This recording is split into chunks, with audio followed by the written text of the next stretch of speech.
বাংলাদেশ আবার ঘটনাবহুল দিন কাটাচ্ছে। পরশুদিন নুরু প্রহরিত হলেন। গতকাল আপনারা জানেন যে সেনাপ্রধান প্রধান বিচারপতির সাথে দেখা করেছেন। আরেকজন উচ্চ পদস্থ সেনা কর্মকর্তা যমুনায় গিয়েছিলেন। তিনি ডক্টর ইউনূসের সাথে সরাসরি কথা বলেছেন এবং সেটি নিয়ে আমি আজকে এর আগের এপিসোডে বলেছি যে সেনাবাহিনীর পক্ষ থেকে জানানো হয়েছে বাংলাদেশে বর্তমানে যা হচ্ছে তা অগ্রহণযোগ্য। তার উত্তরে ডক্টর ইউনূস 1 মাসের সময় চেয়েছেন এবং বলেছেন 1 মাসের মধ্যে তিনি চেষ্টা করবেন সবকিছু ঠিক করে দিতে। সেনাবাহিনীর পক্ষ থেকে সেই সেনা কর্মকর্তা তখন জানিয়েছেন, আপনি 1 মাস সময় পাবেন কিনা সেটা এই মুহূর্তে নিশ্চিত করে বলা যাচ্ছে না। তারপরেই 3 দলের সাথে আলাদা আলাদা করে ডক্টর ইউনূস মিটিং করেছেন। বিএনপি, জামায়াতে ইসলাম এবং সদ্য গঠিত শিশু পার্টি এনসিপি। 3টি দলের সাথেই ডক্টর ইউনূস একই কথা বলেছেন। খুব ইন্টারেস্টিং একটা ব্যাপার, দলগুলো বের হবার পরে মিডিয়ায় যে কথা বলেছেন সেটা তারা নিজেদের মনের মাধুরী মিশিয়ে বলেছেন। অনেক কিছুই আসলে ভেতরে আলোচিত হয়নি, ভেতরে খুব কনক্রিট আলোচনা হয়েছে। মূলত ডক্টর ইউনূসের পক্ষ থেকে, যেহেতু সেনাবাহিনীর কাছ থেকে তিনি একটা মেসেজ পেয়েছেন এবং তিনি 1 মাস সময় চেয়েছেন, যে সময়টা তাকে দেওয়া হবে কিনা সেটা ইনশিওর করা হয়নি, সেই প্রেক্ষিতে ডক্টর ইউনূস কিছু কথা বলেছেন। 3টি পার্টিকেই একই রকমের কথা বলেছেন। সেই কথাগুলো আমি আমার মতো করে বলছি। মানে প্যারাফ্রেজড যাকে বলে আর কি। ডক্টর ইউনূস বলেছেন, আপনাদের সহযোগিতা করতে এসেছিলাম, কিন্তু আপনারা অনৈক্য বিভেদের মধ্য দিয়ে যে পরিস্থিতির সৃষ্টি করেছেন তা আমাকে পীড়িত করেছে। এই পীড়াটাই আমাকে বাকি জীবন তাড়িয়ে বেড়াবে। আমি তো আমার সর্বোচ্চ ঝুঁকিটাই নিয়েছিলাম। অর্থাৎ ডক্টর ইউনূস একদম ভেঙে পড়েছেন।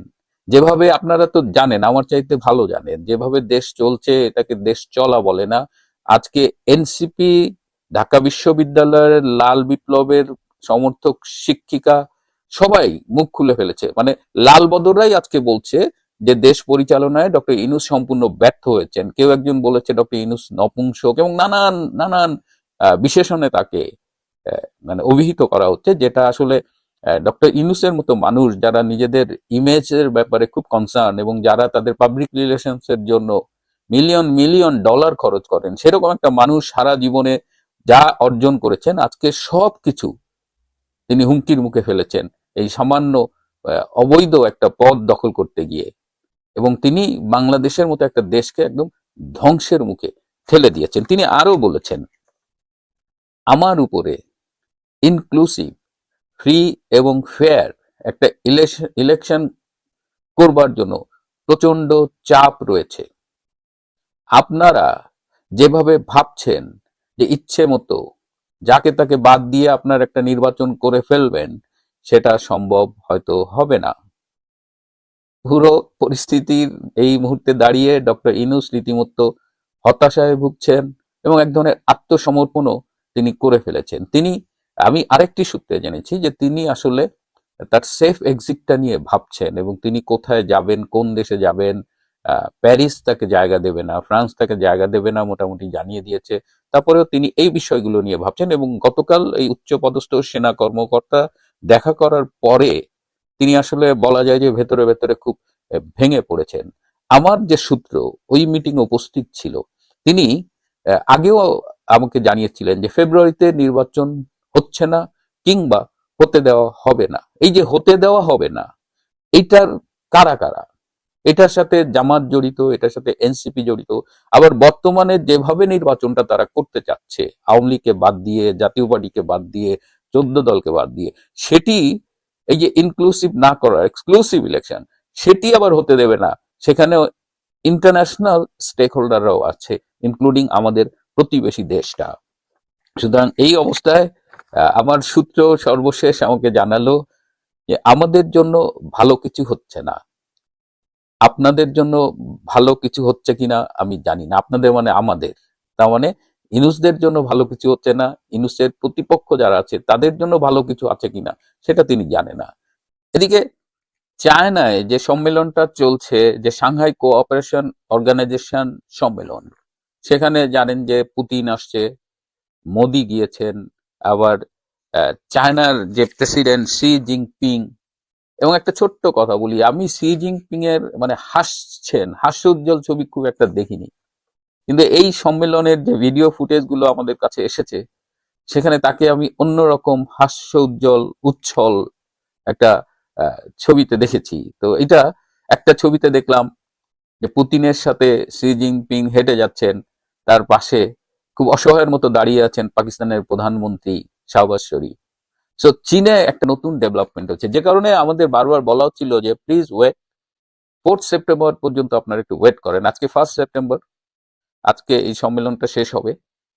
তারপরে এই সাউথ এশিয়ান পলিটিক্সে একটা নতুন পোলারাইজেশন হচ্ছে, রাশিয়া, চায়না এবং ইন্ডিয়া, এবং সেখানে ডেফিনেটলি বাংলাদেশ তাদের একটা কমন ইস্যু।